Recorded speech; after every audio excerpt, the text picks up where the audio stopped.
Hi, my name is Julie. I'm speaking to you today from the corporate training program for EDOXI, and I am the lead trainer in the program.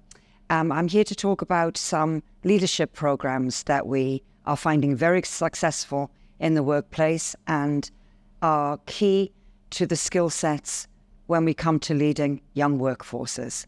So obviously there are many key competencies, and the top three I would say is to plan and organize the work, to provide resources, and to manage and develop your staff. And I think one of the key competencies is developing your staff. They are a major resource to you, and if your staff are not performing well, then it's up to you to identify and provide resources that will fill those gaps.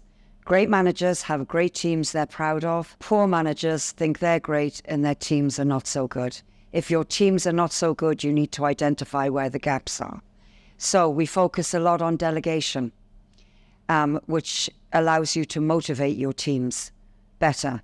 Young people love interesting work, and when you can delegate interesting work to a young group of people, it energizes them, it makes them feel valuable, and it makes you look great as a manager. It shows you trust them and you trust their ability.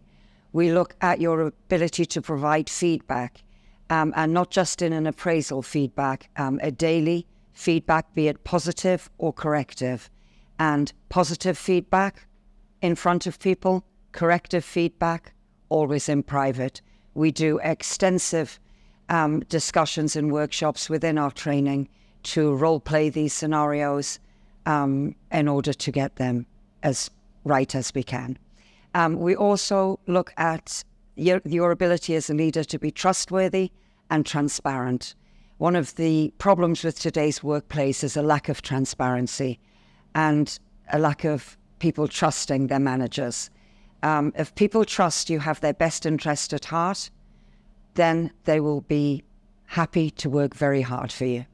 And a transparent workforce means that when you're building your teams, you share their responsibilities transparently in front of everyone. You need to share expectation in front of everyone. You need to share responsibilities in front of everyone and share the glory in front of everyone. So we look at workshops and we look at modules that focus on that, creating teams from groups of people. A manager is not just in charge of a group of people. That group of people needs to function as a team. And when you master these leadership skills, you become a leader that stays in people's memories. We all remember a good manager and we all remember a bad manager. It's up to you which one people remember you as. Thank you.